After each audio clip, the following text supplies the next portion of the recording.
नमस्कार दोस्तों, एक बार फिर से स्वागत है आप सभी का आज की इस वीडियो में। और आज का हमारा टॉपिक है भारतीय राष्ट्रीय आंदोलन पार्ट 2। दोस्तों, पार्ट 1 का टॉपिक हमने पिछली वीडियो में जाना था। अगर आपने वो वीडियो नहीं देखी है तो वीडियो के प्लेलिस्ट पे मिल जाएगा, आप देख सकते हैं। तो आइए दोस्तों शुरू करते हैं।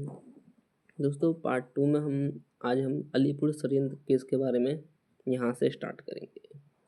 दोस्तों, 18 मई 1908 को कोलकाता के अलीपुर अदालत में 31 व्यक्तियों को अवैध शस्त्र रखने के कारण पेश किया गया था। दोस्तों, एक अलीपुर अदालत है जो कि कलकत्ता में है। इन व्यक्तियों को अवैध शस्त्र रखने के कारण गिरफ्तार किया गया था। और दोस्तों, 19 अगस्त 1908 को 30 आदमियों को सेशन जज के सुपुर्द किया गया और 7 सितंबर 1908 को 7 और आदमियों को इस मुकदमे में शामिल किया गया था। दोस्तों, यही मुकदमा अलीपुर षड्यंत्र केस के नाम से प्रसिद्ध है। दोस्तों, ये जो अलीपुर षड्यंत्र केस है, इसमें सिर्फ 31 व्यक्ति थे, 30-31 व्यक्ति थे जिन्होंने अवैध शस्त्र रखा था और इसी कारण इन्हें अदालत में पेश किया गया था, कलकत्ता के अलीपुर अदालत में। साथ ही साथ दोस्तों, इस केस के सरकारी गवाह नरेंद्र नाथ गोसाई थे। ये जो केस था, इस केस के जो सरकारी गवाह थे वो थे नरेंद्र नाथ गोसाई। और दोस्तों, इनको अलीपुर जेल में ही सत्येंद्र नाथ घोष और कन्हई लाल दत्त ने गोली मारकर हत्या कर दी थी। जो दोस्तों सरकारी गवाह थे, उनकी हत्या सत्येंद्र नाथ घोष और कन्हई लाल दत्त ने कर दी थी गोली मार करके, वो भी जेल में। इसके लिए दोनों को फांसी की सजा दी गई थी। इन दोनों को दोस्तों फांसी की सजा दी गई थी। वरिंद्र कुमार घोष, उल्लासकर दत्त, हेमचंद्र दास, उपेंद्र नाथ बनर्जी को आजीवन काला पानी की सजा दी गई थी। दोस्तों, ये जो काला पानी की सजा है, ये म्यांमार में एक रंगून जेल है, वहाँ पर काला पानी की सजा दिया जाता था। बाकी लोगों को दोस्तों 10 वर्ष, 7 वर्ष और 5 वर्ष की सजा हुई थी। इस मुकदमे में दोस्तों अरविंद घोष छोड़ दिए गए थे। ये जो मुकदमा था, इसमें दोस्तों अरविंद घोष को छोड़ दिया गया था। तब इन्होंने क्रांतिकारी क्रियाकलाप से अलग हो करके पुडुचेरी में अपना आश्रम ओरेविले स्थापित किया था। ओरेविले दोस्तों एक आश्रम है जो कि पुडुचेरी में है, पांडिचेरी भी कहते हैं उसे। अरविंद घोष को दोस्तों इस मुकदमे में छोड़ दिया गया था। उसके बाद ये क्रांतिकारी गतिविधियों से अलग होकर के सन्यासी बन गए थे। साथ ही साथ दोस्तों, महाराष्ट्र में विनायक दामोदर सावरकर, इन्हें शॉर्ट में दोस्तों वीडी सावरकर भी कहा जाता है। इन्होंने 1904 में अभिनव भारत सभा संस्था की स्थापना की थी। अभिनव भारत नामक संस्था की स्थापना दोस्तों विनायक दामोदर सावरकर ने 1904 में की थी। अभिनव भारत संगठन के सदस्य में पी एन वापट जो है दोस्तों अभिनव भारत संगठन के सदस्य थे। और ये बम की कला बनाने सीखने के लिए पेरिस गए थे। बम बनाने की कला सीखने के लिए वापट दोस्तों पेरिस गए थे। विनायक दामोदर सावरकर के बड़े भाई का नाम था दोस्तों गणेश सावरकर। विनायक दामोदर सावरकर के बड़े भाई थे गणेश सावरकर। और गणेश सावरकर ने देशभक्ति से पूर्ण कुछ कविताओं की रचना की थी। गणेश सावरकर जो थे दोस्तों, वो एक देशभक्त थे और उन देशभक्ति से संबंधित वो कविता लिखते थे। लेकिन दोस्तों, नासिक के जज थे जैक्सन। नासिक वर्तमान में महाराष्ट्र में है और वहाँ प्याज अधिक होता है। दोस्तों, नासिक के जज थे जैक्सन और जैक्सन ने ही उन पर राजद्रोह का आरोप लगा करके 8 जून 1909 को आजीवन निर्वासन का दंड दे दिया था। यानी कि दोस्तों गणेश सावरकर जो है, ये जो कविता लिखते थे, ये नासिक के जैक्सन है, इनके ऊपर ही राजद्रोह का आरोप लगा करके 8 जून 1909 को आजीवन निर्वासन का दंड दिया था गणेश सावरकर को। दोस्तों, इस सजा को सर्वथा अनुचित मान कर अभिनव भारत ने जैक्सन से बदला लेने का विचार किया था। दोस्तों, अभिनव भारत के जो सदस्य थे, इस संगठन के जो सदस्य थे, उन्हें ये लगा कि ये जो फैसला सुनाया गया था ये गलत है। तो अभिनव भारत ने जैक्सन से बदला लेने का विचार किया था। जैक्सन के विदाई समारोह में, यानी कि जैक्सन का जब वो रिटायर हो रहे थे, तब 21 दिसंबर 1909 की रात को एक नाटक खेला जा रहा था और ज्यों ही जैक्सन इसे देखने के लिए फाटक पर पहुंचा, यानी कि जैसे ही जैक्सन इस नाटक को देखने के लिए फाटक यानी कि रेलवे स्टेशन पर पहुंचे, अनंत लक्ष्मण कान्हरे ने उन पर गोली मार दी। यानी कि जैक्सन को गोली मार करके हत्या किसने की थी? अनंत लक्ष्मण कान्हरे ने। जैक्सन की हत्या के अभियोग में अनंत लक्ष्मण कान्हरे, कृष्ण जी गोपाल कर्वे और विनायक नारायण देश पांडे को 19 अप्रैल 1911 को फांसी के साथ दी गई थी।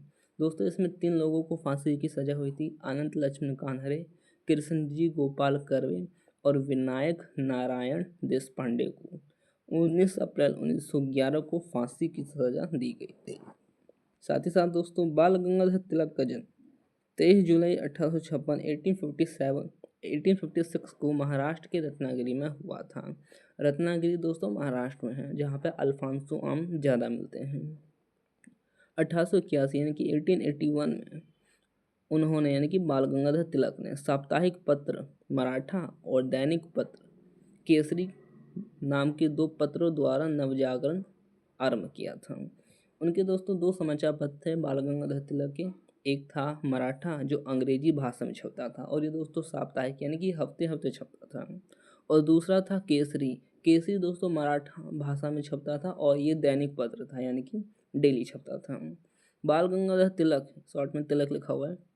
बाल गंगाधर तिलक ने दोस्तों 1893 में गणपति उत्सव और 1895 में शिवाजी उत्सव मनाने का प्रारंभ किया था। यानी कि दोस्तों गणपति उत्सव और शिवाजी उत्सव की शुरुआत बाल गंगाधर तिलक ने ही किया था।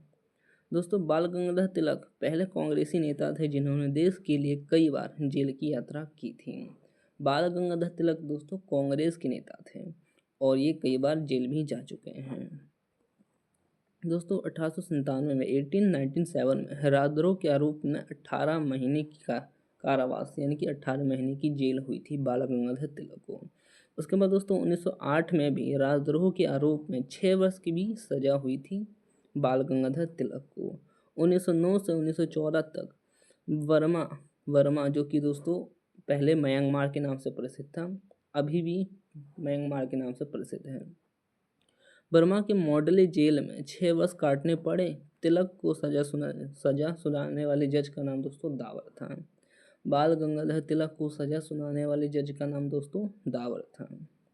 वैलेंटाइन सिरोल ने अपनी पुस्तक इंडियन अर्नेस्ट में बाल गंगाधर तिलक को भारतीय अशांति का जनक कहा था। दोस्तों एक अंग्रेज व्यक्ति हैं जिनका नाम है वैलेंटाइन सिरोल।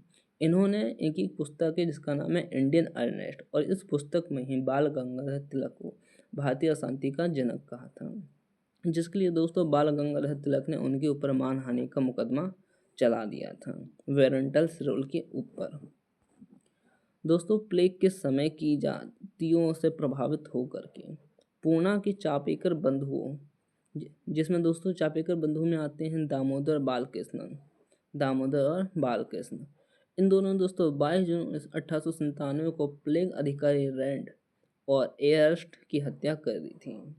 दोस्तों 1897 के समय में एक बीमारी है जिसका नाम है प्लेग उस समय काफ़ी ज़्यादा फैल गया था, और दोस्तों एक तरफ बीमारी फैल रही थी, दूसरी तरफ अंग्रेजों के अत्याचार फैल रहे थे। इसी से दोस्तों दुखी हो करके पूना जो कि वर्तमान में महाराष्ट्र है, पूना के चापेकर बंधुओं में दोस्तों 2 व्यक्ति आते हैं जिसका नाम है दामोदर और है बालकृष्ण। इन दोनों ने दोस्तों 2 अंग्रेज अधिकारी जो प्लेग अधिकारी थे यानी कि रैंड और एयरस्ट, इनकी हत्या कर दी थी। महाराष्ट्र से क्रांतिकारी पत्रकाल का संपादन प्रांजपे ने किया था। दोस्तों महाराष्ट्र से क्रांतिकारी पत्रकाल का संपादन किसने किया था? तो प्रांजपे ने किया था। दोस्तों 1905 ईस्वी में लंदन में श्यामजी कृष्ण वर्मा ने इंडियन होम रूल सोसाइटी की स्थापना की थी। दोस्तों लंदन में इंडियन होम रूल सोसाइटी की स्थापना किसने की थी? तो श्यामजी कृष्ण वर्मा ने 1905 में किया था। श्यामजी कृष्ण वर्मा को क्रांतिकारियों का पिता भी कहा जाता है। दोस्तों क्रांतिकारियों का पिता किसे कहा जाता है? श्यामजी कृष्ण वर्मा को कहा जाता है। साथ ही साथ दोस्तों अविंद्रनाथ टैगोर ने 1906 में Indian society of oriental arts की स्थापना की थी।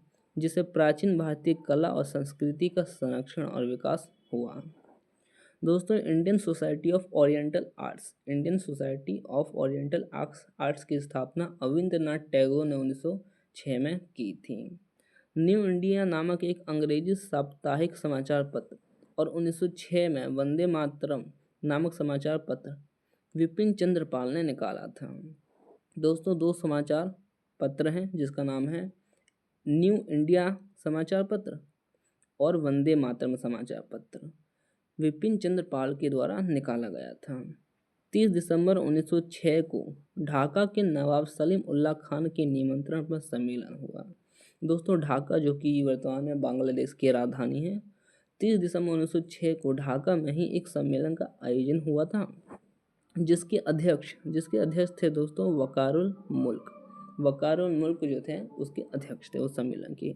और इसी सम्मेलन में अखिल भारतीय मुस्लिम लीग का उदय हुआ था। मुस्लिम लीग का उदय दोस्तों वहीं से हुआ था, जिसका मुख्यालय लखनऊ में था, यानी कि मुस्लिम लीग का मुख्यालय लखनऊ में था।